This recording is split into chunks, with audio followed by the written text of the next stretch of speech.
Famous story channel में आपका स्वागत है। आइए आज हम आपको सुनाते हैं सादत हसन मंटो की कहानी टिटवाल का कुत्ता। कई दिनों से दोनों तरफ से सिपाही अपने अपने मोर्चे पर जमे हुए थे।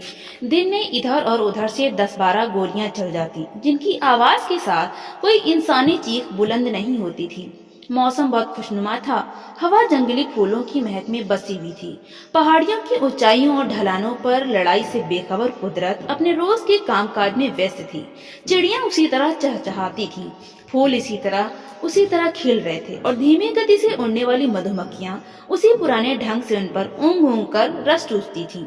जब गोलियां चलने पर पहाड़ियों में आवाज गूंजती और चहचहाती हुई चिड़ियां चौंक कर उड़ने लगती, मानो किसी का हाथ सांस के गलत तार से जा टकराया हो और उनके कानों को ठेस पहुंची हो। सितंबर का अंत अक्टूबर की शुरुआत से बड़े गुलाबी ढंग से गले मिल रहा था। ऐसा लगता था कि जाड़े और गर्मी में सुलह सफाई हो रही है। नीले नीले आसमान पर धुनी हुई रुई जैसे पतले पतले और हल्के हल्के बादल यूं तो तैरते थे जैसे अपने सफेद बजरों में नदी की सैर कर रहे हैं। पहाड़ी मोर्चों पर दोनों ओर से सिपाही कई दिनों से बड़ी ऊब महसूस कर रहे थे कि कोई निर्णयात्मक बात क्यों नहीं होती। ऊब कर उनका जी चाहता कि मौका बेमौका एक दूसरे को शेर सुनाए। कोई ना सुने तो ऐसे ही गुनगुनाते रहें। वे पथरीली जमीन पर औंधे या सीधे लेटे रहते और जब हुक्म मिलता एक दो फायर कर देते। दोनों मोर्चे बड़े सुरक्षित स्थान पर थे। गोलियां पूरे जोर से आती और पत्थरों की ढाल से टकराकर वहीं चित्त हो जाती। दोनों पहाड़ियों की ऊंचाई जिन पर ये थे मोर्चे लगभग एक ही जैसी थी। बीच में छोटी सी हरी भरी घाटी थी, जिनके सीने पर एक नाला मोटे सांप की तरह लौटता रहता था। हवाई जहाजों का कोई खतरा नहीं था। तोपें न इनके पास थी न उनके पास, इसलिए दोनों तरफ बेखटकी आग लगाई जाती थी। उससे धुएं के बादल उठते और हवाओं में घुल मिल जाते। रात को चूंकि बिल्कुल खामोशी थी, इसलिए कभी कभी दोनों मोर्चों के सिपाहियों को किसी बात पर लगाए हुए एक दूसरे के ठहाके सुनाई दे जाते थे। कभी कोई लहर में आकर गाने लगता तो दूसरी आवाज गूंजती तो ऐसा लगता मानो पहाड़ियां सबक दोहरा रही हूं। चाय का दौर खत्म हो चुका था। पत्थरों के चूल्हे में चीड़ के हल्के हल्के कोयले करीब करीब ठंडे हो चुके थे। आसमान साफ था। मौसम में खुनकी थी। हवा में फूलों की महक नहीं थी, जैसे रात को उन्होंने अपने इत्रदान बंद कर लिए थे। अलबत्ता चीड़ के पसीने यानी बिरोजे की बू थी, पर यह भी कुछ ऐसी नागवार नहीं थी। सब कंबल ओढ़े सो रहे थे, पर कुछ इस तरह के हल्के से इशारे पर उठकर लड़ने मरने के लिए तैयार हो सकते थे। जमादार हरनाम सिंह खुद पहरे पर था। उसके रास्को घड़ी में 2 बजे तो उसने गंडा सिंह को जगाया और पहरे पर खड़ा कर दिया। उसका जी चाहता था कि सो जाए, पर जब लेटा तो उसकी आंखों से नींद को इतना दूर पाया जितने कि आसमान में सितारे थे। जमादार हरनाम सिंह चित लेटा उनकी तरफ देखता रहा और फिर गुनगुनाने लगा, कुत्ती लेनी आ सितारियां वाली वे हरनाम सिंहा ओ यारा, भावे तेरी मही बिक जाएं। और हरनाम सिंह को आसमान पर हर तरफ सितारों वाले जूते बिखरे नजर आए, जो झिलमिल झिलमिल कर रहे थे। जुत्ती ले दिया सितारियां वाली नी हरनाम कौर ओ नारे, भावे मेरी मही बिक जाएं। यह गाकर यह मुस्कुराया, फिर यह सोचकर नींद नहीं आएगी। उसने उठकर और सबको जगा दिया। नार के जिक्र ने उसके दिमाग में हलचल पैदा कर दी थी। वो चाहता था कि ऊट पटांग बातें हों, जिससे इस गीत की हरनाम कौरी कैफियत पैदा हो जाए। चुनाचे बातें शुरू हुई, पर उखड़ी उखड़ी रही। बंता सिंह जो उन सब में कम उम्र था और जिसकी आवाज सबसे अच्छी थी, एक तरफ हटकर बैठ गया। बाकी अपनी जाहिरा तौर पर मजेदार बातें करते और जम्हाइयां लेते रहे। थोड़ी देर के बाद बंता सिंह ने एकदम सोच भरी आवाज में हीर गाना शुरू कर दिया। हीर आख्या जोग या झूठ बोले, कौन रूठड़े यार मनाउदा ई। ऐसा कोई न मिलिया में ढूंढ थकी, जेहड़ा गया नु मूड लयाउदा उई। एक बास तो कांग ने कूंज खोई, बेखा चुप है कि कुलाउदा ई। दुखा वालियां नु गल्लां सुखदियां नी, किस्से जोड़ जहां सुनाउदा ई। फिर कुछ रुककर उसने हीर की इन बातों का जवाब रांझे की जबान में गाया। जेहड़े बाज तो कांग ने कूंज खोई, सब शुक्र बाज फना होया। एवे हाल है इस फकीर दानी, धन माल गया ते तबाह होया। करें से दखते कम मालूम होवे, तेरा रब रसूल गवाह होया। दुनिया छड़ो दासियां पहन लिया सैयद वारिसो हुन वारिस शाह होया। बंता सिंह ने जिस तरह एकदम गाना शुरू किया था उसी तरह वो एकदम खामोश हो गया।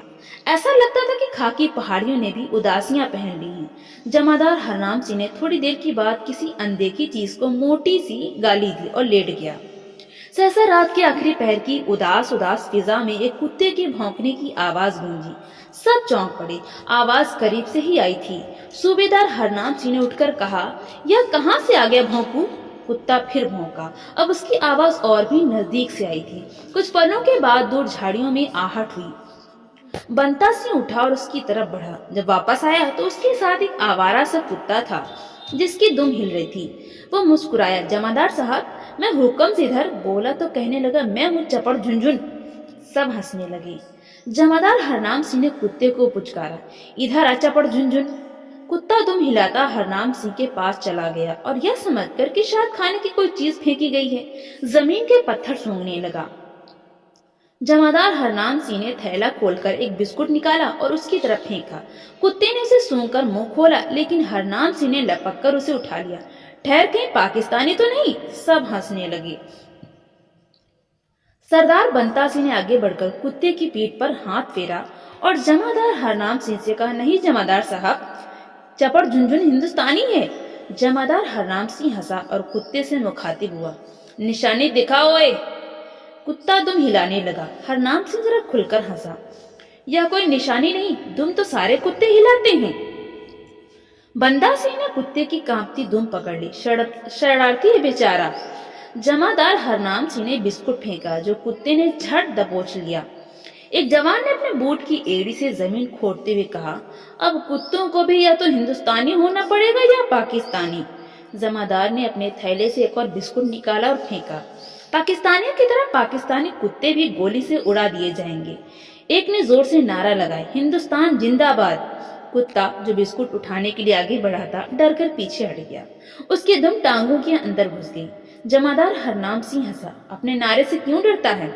चपड़ झुनझुन खा ले, एक और ले। उसने थैले से एक और बिस्कुट निकालकर उसे दिया।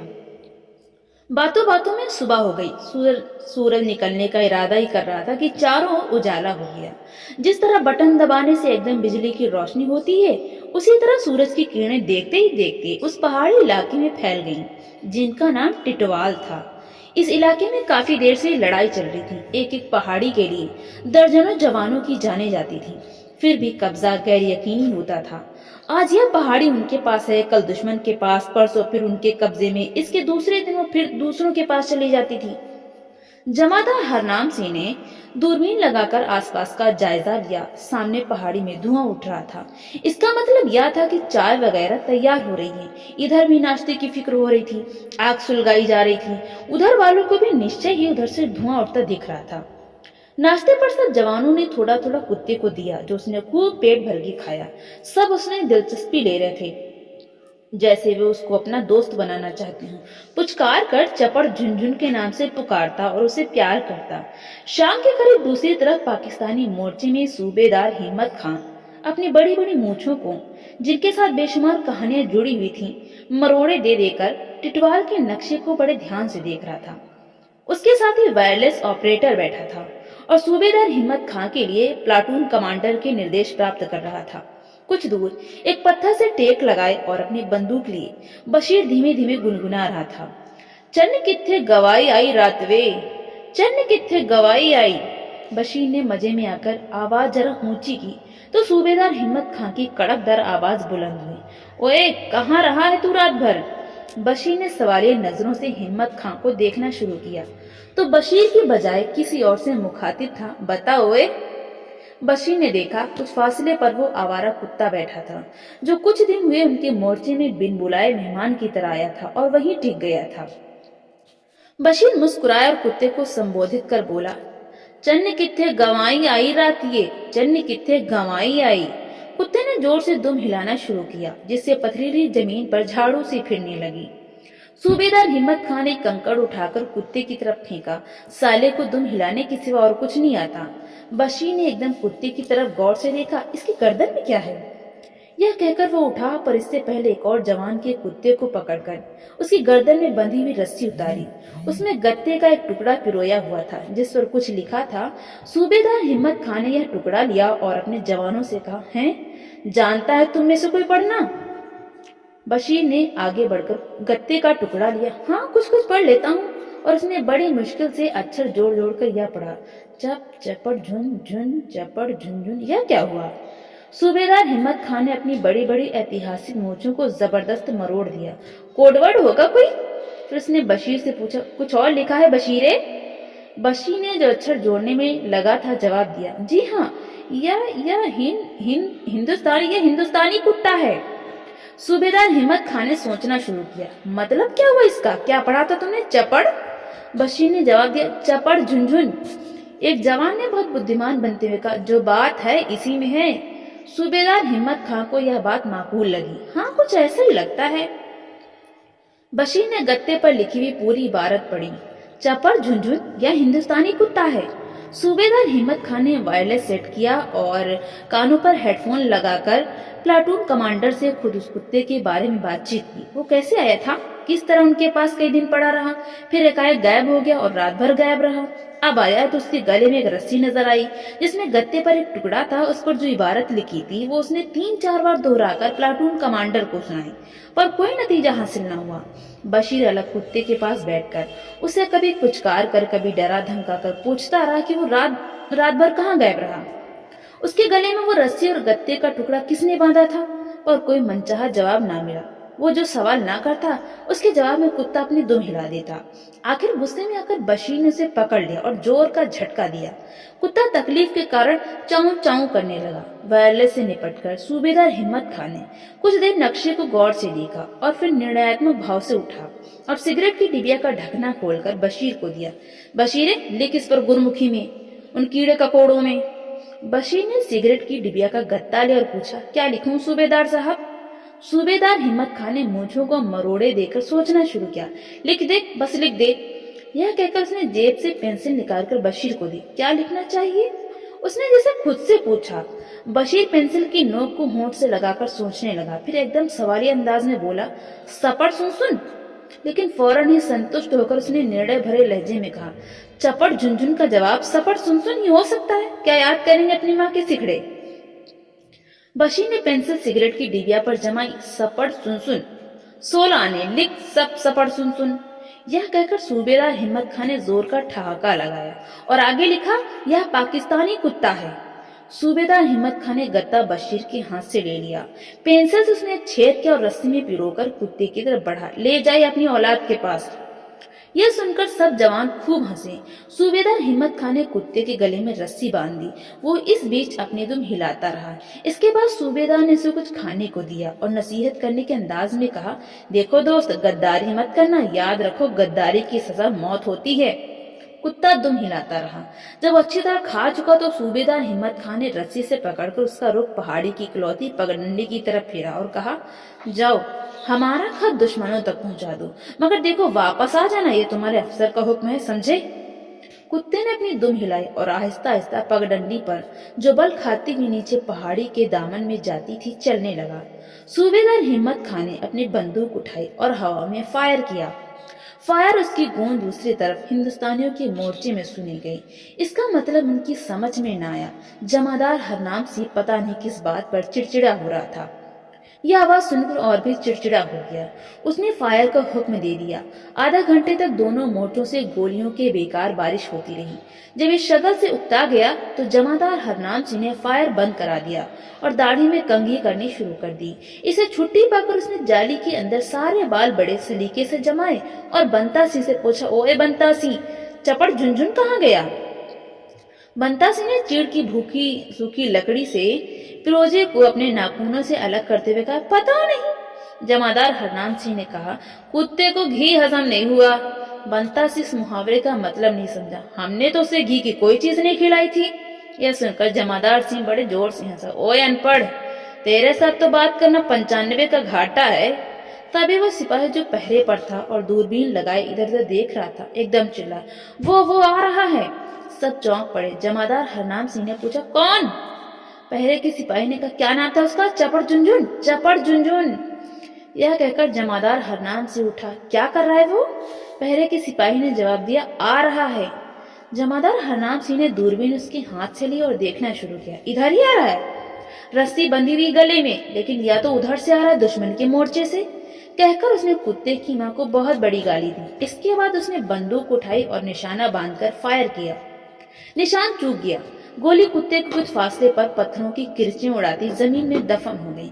कुत्ता सहम कर रुक गया। दूसरे मोर्चे में सूबेदार हिम्मत खां ने दूरबीन में से देखा कि कुत्ता पगडंडी पर खड़ा है। एक और फायर हुआ तो वो दुम दबाकर उल्टी तरफ भागा, सूबेदार हिम्मत खां के मोर्चे की तरफ। सूबेदार ने जोर से पुकारा, बहादुर डरा नहीं करते, चल वापस। और उसने डराने के लिए एक फायर किया। कुत्ता रुक गया। उधर से जमादार हरनाम सिंह ने बंदूक चलाई। गोली कुत्ते के कान के पास से सनसनाती हुई गुजर गई। उसने जोर से उछलकर जोर जोर से दोनों कान फटफटाने शुरू किए। उधर से सूबेदार हिम्मत खां ने दूसरा फायर किया। गोली उसके अगले पंजों के पास पत्थरों में धंस गई। बौखलाकर कभी वो इधर दौड़ा, कभी उधर। उसकी इस बौखलाहट से हिम्मत खां और हरनाम सिंह दोनों बहुत खुश हुए और खूब ठहाके लगाते रहे। कुत्ते ने जमादार हरनाम सिंह के मोर्चे की तरफ भागना शुरू किया। उसने यह देखा तो बड़े ताव में आकर मोटी सी गाली दी और अच्छी तरह निशान बांधकर फायर किया। गोली कुत्ते की टांग में लगी। आसमान को चीरती हुई एक चीख बुलंद हुई। कुत्ते ने अपना रुख बदला। लंगड़ा लंगड़ा कर सूबेदार हिम्मत खां के मोर्चे की तरफ दौड़ने लगा तो उधर से भी फायर हुआ, पर वो सिर्फ डराने के लिए किया गया था। हिम्मत खां फायर करते ही चिल्लाया, बहादुर। बहादुर परवाह नहीं किया करते जख्मों की, खेल जाओ अपनी जान पर, जाओ जाओ। कुत्ता फायर से घबरा कर मुड़ा। उसकी एक टांग बिल्कुल बेकार हो गई थी। बाकी 3 टांगों की मदद से उसने खुद को चंद कदम दूसरी ओर घसीटा था कि जमादार हरनाम सिंह ने निशाना ताक कर गोली चलाई, जिसने उसे वहीं ढेर कर दिया। सूबेदार हिम्मत खां ने अफसोस के साथ कहा, शहीद हो गया बेचारा। जमादार हरनाम सिंह ने बंदूक की गर्म नाली अपने हाथ में ली और कहा, वही मौत बरा जो कुत्ते की होती है। तो दोस्तों, आपको ये कहानी कैसे लगी? लाइक करें, ज्यादा से ज्यादा शेयर करें और कमेंट करके हमें जरूर बताएं। और इसी तरह